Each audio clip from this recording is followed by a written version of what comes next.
Shalom, Bapak, Ibu, dan Saudara yang dikasihi di dalam Tuhan Yesus Kristus. Selamat pagi dan selamat berjumpa kembali dalam Renungan Pagi Satu Hati, Sapaan Tuhan tiap hari. Bagaimana kabar Bapak Ibu pagi hari ini?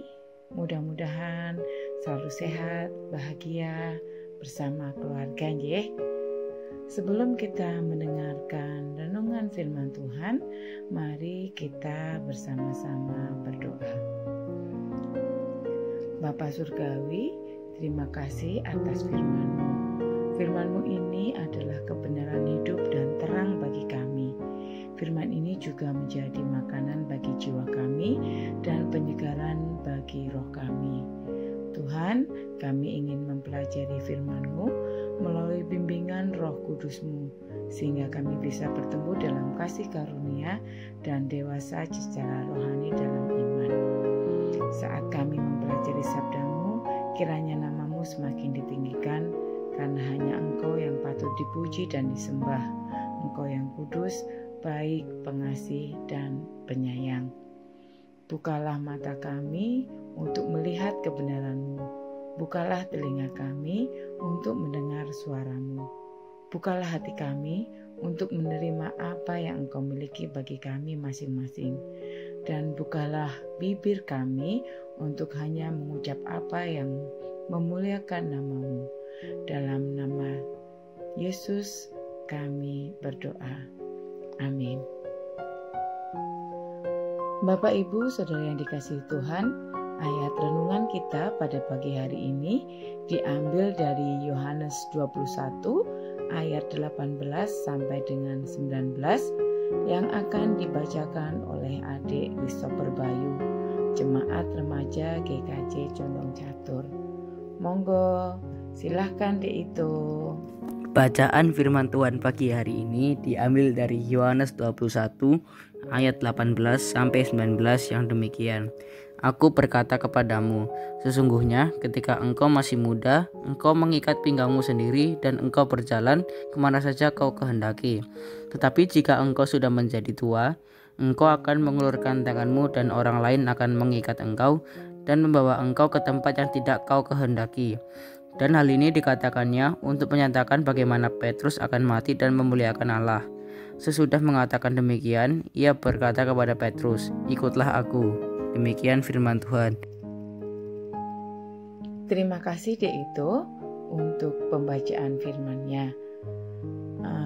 Tema kita pada pagi hari ini adalah butuh persiapan.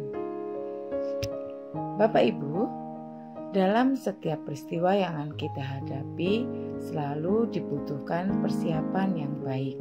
Contohnya, menghadapi peristiwa pernikahan anak sampai peristiwa menyambut hari raya gerejawi.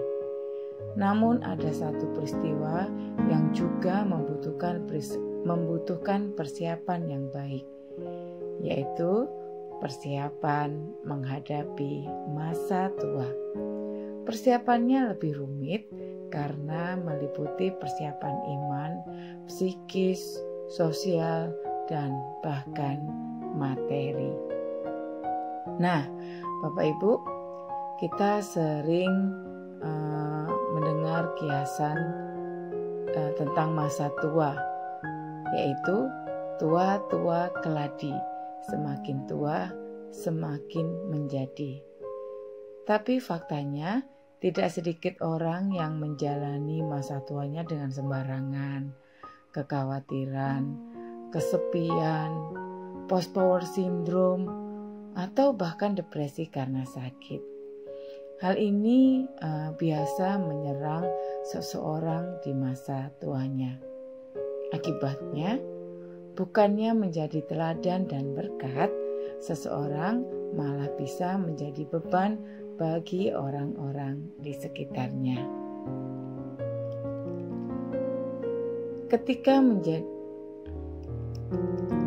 Ketika seseorang menjadi tua, lalu mengalami sakit, bagaimana menghadapinya tanpa menyalahkan Tuhan dan tetap bersyukur? Dia mungkin tidak sering lagi bertemu dengan rekan sebayanya karena kondisinya sakit. Nah, nats kita saat ini merupakan cuplikan dari kisah pertanyaan Tuhan Yesus kepada Petrus yang diulang sampai 3 kali. Apakah engkau mengasihi aku? Baru sesudah pertanyaan ketiga itu, Yesus mengatakan, jika engkau sudah menjadi tua, engkau akan mengulurkan tanganmu, dan orang lain akan mengikat engkau dan membawa engkau ke tempat yang tidak kau kehendaki. Hal ini tidak sekedar menyatakan bagaimana Petrus akan mati dan memuliakan Allah, melainkan juga tentang persiapan menghadapi masa tua. Masa tua akan menjadi seseorang mengulurkan tangan, yang berarti meminta tolong atau membantu orang lain, dan harus siap pula untuk membawa kita ke tempat yang tidak dikehendaki, seperti contohnya ke rumah sakit dan lain-lain. Semua itu tentu membutuhkan persiapan supaya kita mampu menghadapi masa tua itu dengan sukacita dan tetap bersyukur. Bagaimana persiapan kita menghadapi masa usia lanjut? Kita harus semakin dekat dengan Tuhan, tetap bersyukur meski kita sedang sakit atau dalam keadaan keuangan yang pas-pasan. Kita yakin bahwa Tuhan tidak pernah meninggalkan dan membiarkan kita sendirian menghadapi berbagai kesukaran hidup yang kita alami saat ini. Nah, masa tua apa yang kita impikan? Ada kutipan nyeleneh yang berkata, muda foya-foya, tua kaya raya, mati masuk surga. Kelihatannya enak, tetapi tidak sedikit kaum lansia yang justru sering uring-uringan, bahkan depresi karena mengalami perubahan hidup yang drastis. Misalnya kerja tubuh yang semakin melambat, kesepian, atau ditinggalkan orang yang disayangi. Maka dari itu, penting sekali bagi kita untuk memperhatikan cara kita menapaki usia. Jika membaca kitab Mazmur, maka kita akan mendapat 2 jalan hidup yang bisa kita pilih. Pertama, jalan orang fasik, yaitu orang yang jauh dari Tuhan dan hidup menurut nafsu kedagingannya sendiri. Kedua, jalan orang benar, yaitu orang-orang yang takut akan Tuhan dan hidup menuruti perintahnya. Nah, manakah yang kita pilih?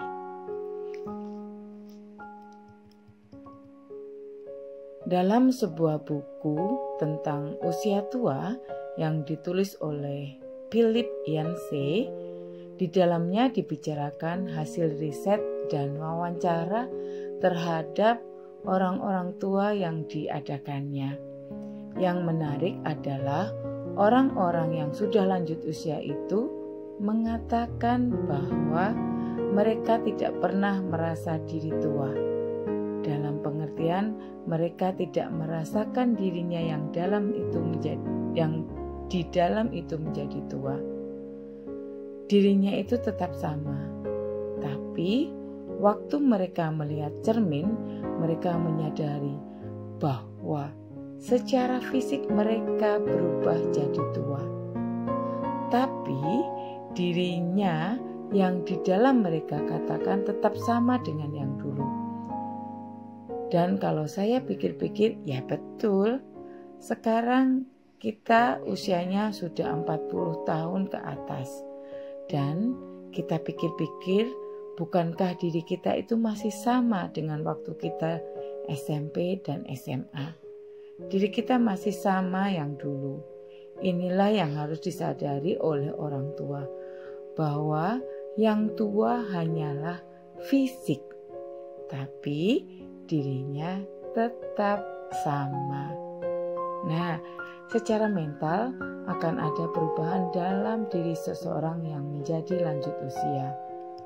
Perubahan dalam pengertian tubuhnya, pengertian kebutuhannya, kematangan berpikirnya, tapi dirinya tidak mengalami ketuaan.